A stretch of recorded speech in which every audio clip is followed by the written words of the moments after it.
শেষ কর্মদিবসে বেআইনিভাবে দলিল রেজিস্ট্রি। পঞ্চগড়ের দেবীগঞ্জে শেষ কর্মদিবসে বেআইনিভাবে জমি রেজিস্ট্রি করানোর অভিযোগ উঠেছে সাব রেজিস্ট্রার শিরিন আক্তারের বিরুদ্ধে।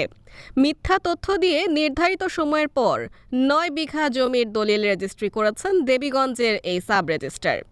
বৃহস্পতিবার ২৩ মে দেবীগঞ্জ পৌরসভার নতুন বন্দর এলাকার ৯০ বছর বয়সী জাহেদ আলীকে তার মেয়েরা জমি রেজিস্ট্রি করার জন্য হুইল চেয়ারে বসিয়ে সাব রেজিস্ট্রারের কার্যালয়ে নিয়ে যান। অথচ তিনি বার্ধক্য ও পক্ষাঘাতজনিত চলাফেরা ও কথা বলতে পারেন না। জাহেদ আলীর অন্যান্য ওয়ারিশরা প্রথম থেকে বিষয়টির প্রতিবাদ জানিয়ে আসছিলেন।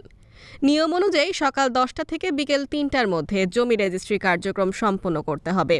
অথচ সাব রেজিস্ট্রার সেই নিয়মের বাইরে গিয়ে আনুমানিক সন্ধ্যা ৬:৩০টায় জমি রেজিস্ট্রি সম্পন্ন করেন, যার দলিল নম্বর ১৪১৮। অফিসের সিসি ক্যামেরার ফুটেজে তা সংরক্ষিত আছে।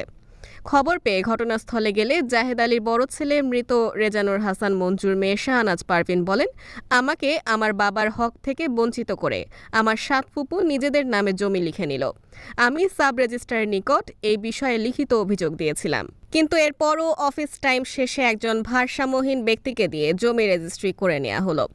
সন্ধ্যা ৭টার দিকে sub registrar Shirin Sultana office ত্যাগ করার সময় গণমাধ্যম কর্মীদের প্রশ্নের মুখে বলেন, আপনারা আমার জেলা রেজিস্ট্রারের কাছে কমপ্লেন করেন।